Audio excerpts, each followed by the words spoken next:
Testimony in the Lindsay Clancy trial is coming to an end with the final witness taking the stand today. That is an FBI forensic psychiatrist who is just the latest expert to testify that Clancy was criminally responsible for her children's killings. He highlighted decisions that Clancy, he says, chose to make that night, saying that she had the, quote, capacity to appreciate right from wrong. Yesterday, Clancy's family could be seen sitting behind her as that same witness testified about discrepancies in Clancy's memory. He said her recollection of events was, quote, inconsistent between what she told doctors and what she allegedly told her husband. NBC News correspondent Emilie Ikeda joining us now from Plymouth, Massachusetts, where the trial is taking place. So, Emilie, today's witness said that while Clancy may have heard hallucinations, he says that she was still in control when she killed her kids. Do we know how he is drawing that distinction? Yeah, that's right, Sam and Vicky. Good to be with you. That forensic psychiatrist describing that he believes that she had the capacity to know right from wrong. And he says that is in part due to a series of decisions he believes that she made, including choosing the medical or exercise bans, rather, to strangle her 3 young children back in 2023. Also, he believes that she had an awareness of time. Her husband was out on errands for less than an hour, during which Clancy had killed her 3 kids and attempted to take her own life as well. The psychiatrist also addressing what she described as the voice in her head and how it didn't give her specific directions. Here's more on that. Take a listen.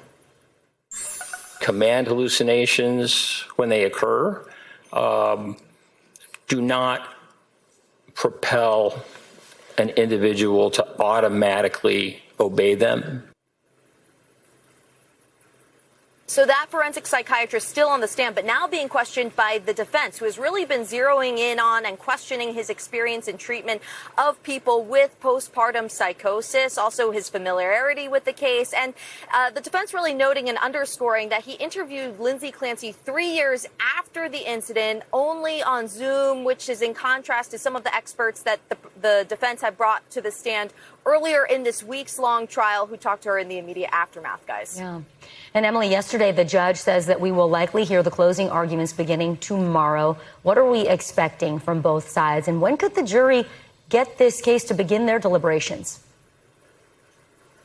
Well, it's certainly a timeline that has moved quite a bit this week, especially with some of those earlier speed bumps earlier in the week with that near miss trial. But yes, to your point, closing arguments are expected tomorrow. The jury could potentially get the case on Friday to begin deliberations. We expect to hear from the prosecution focusing a lot on the children and what they were like, while we think the defense in closing arguments will focus on a lot on the timeline and the lead up, the weeks, the months prior, and Lindsay Clancy's mental decline and pleas for help. Guys.